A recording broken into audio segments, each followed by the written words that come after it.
Pakistan airport authorities now realize that the pilots are desperate, and if they don't allow IC-814 to land, it could crash on their soil. The ATC knew that my height is what? Then they thought he is going to really crash land this aeroplane. Then they said, now the runway is open for you, come on the runway. As I landed, after a few seconds, I think, my right engine was flamed out because there was no fuel. The captain's gamble has paid off. IC-814 has made it safely to Lahore, but the relief is only momentary.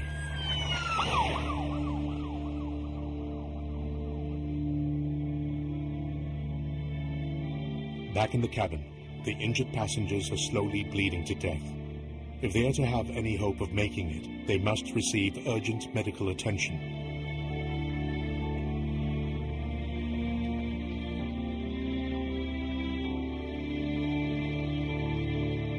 But all the Pakistan authorities want is to get the aircraft out of their territory at the earliest. Please send a letter. There are injured passengers on board.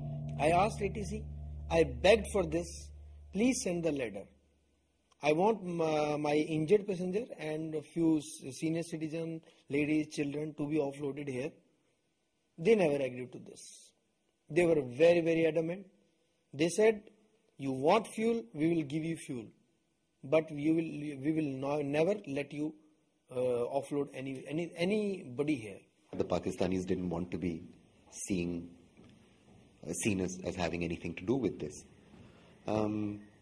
And eventually the plane had to go there because it couldn't go anywhere else. They were very keen to get it off their soil. Less than 3 hours after it landed in Lahore, the beleaguered plane is airborne again.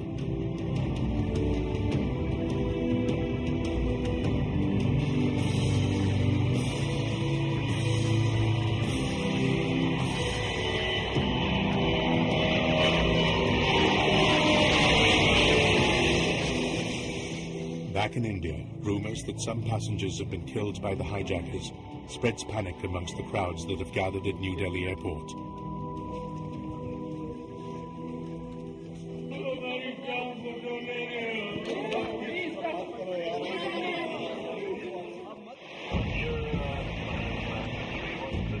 The hijackers now want the captain to set course for Kabul, Afghanistan.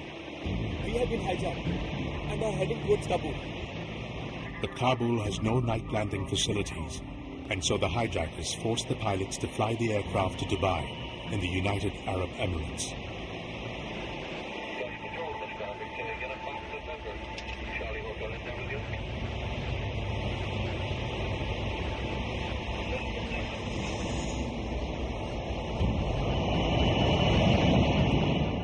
Somewhere in the night, Ripon Katyal, who's been bleeding profusely since he was stabbed by the hijackers, breathes his last.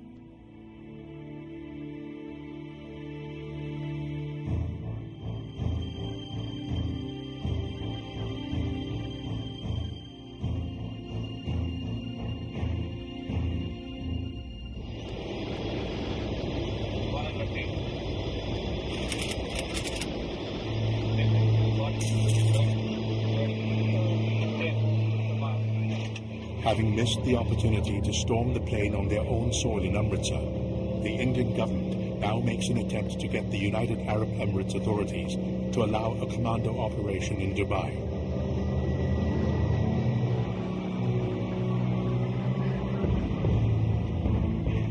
The government of UAE and the local authorities in Dubai were not at all willing to permit any commando action. That is to keep the aircraft there for a period which would allow us to send commandos from India.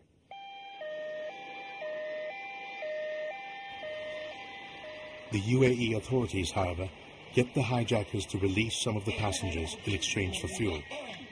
The injured passengers, too, are let off the aircraft.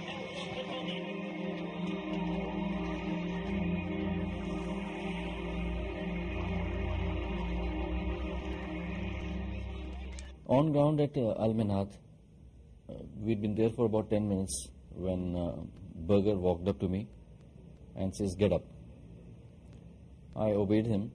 We went into the J class. So I looked down. I found a young man who was shirtless and had a lot of blood all over him, lying on one of the seats.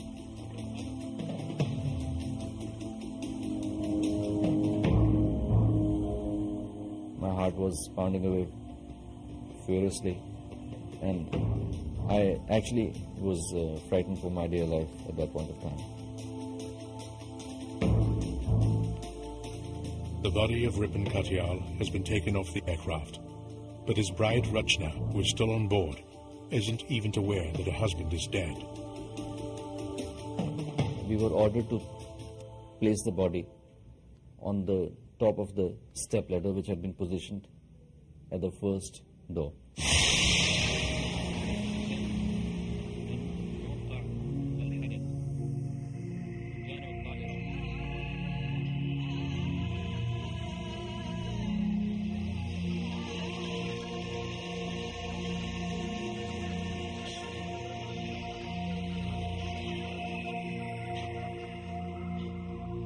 As the released passengers make their way to the arrival terminal, IC-814, which has been refueled, takes off once again. Its destination, unknown.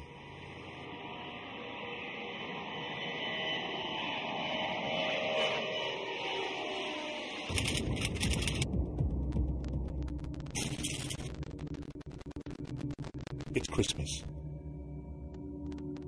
But for the 162 passengers and crew still remaining on Indian Airlines Flight IC-814, there's little reason to celebrate. It's been almost 13 hours since the aircraft was taken over by 5 heavily armed hijackers. One passenger has been killed, another injured. But their nightmare just got a little more complicated.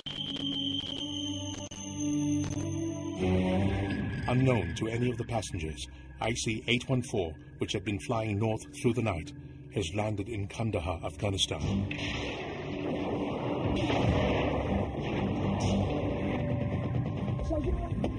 A country controlled by the Taliban, a fundamentalist Islamic group, and the current home of the dreaded terrorist Osama bin Laden.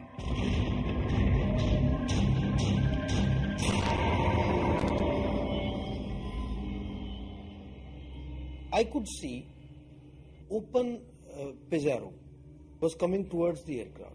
They just came to near the aircraft. They just waved like this. And chief hijacker was looking at them, and he also just waved like this. That time, I was totally zapped. I said, now, inside also hijackers and outside are terrorists. It's 18 hours since IC-814 was hijacked, yet little is known of the hijackers. Who are they and what do they want?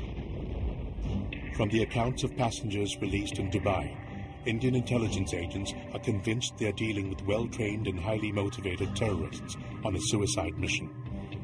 In the back of my mind, I had a lot of suicide missions which had been undertaken by the Islamic fundamentalists and the militants there in Kashmir. The organization of Harkat al-Mujahideen was having in its cadres the people who were capable of undertaking their suicide missions. These people were bent upon harming the passengers. These people were quite determined to blow up the plane. Back in India, hundreds gather for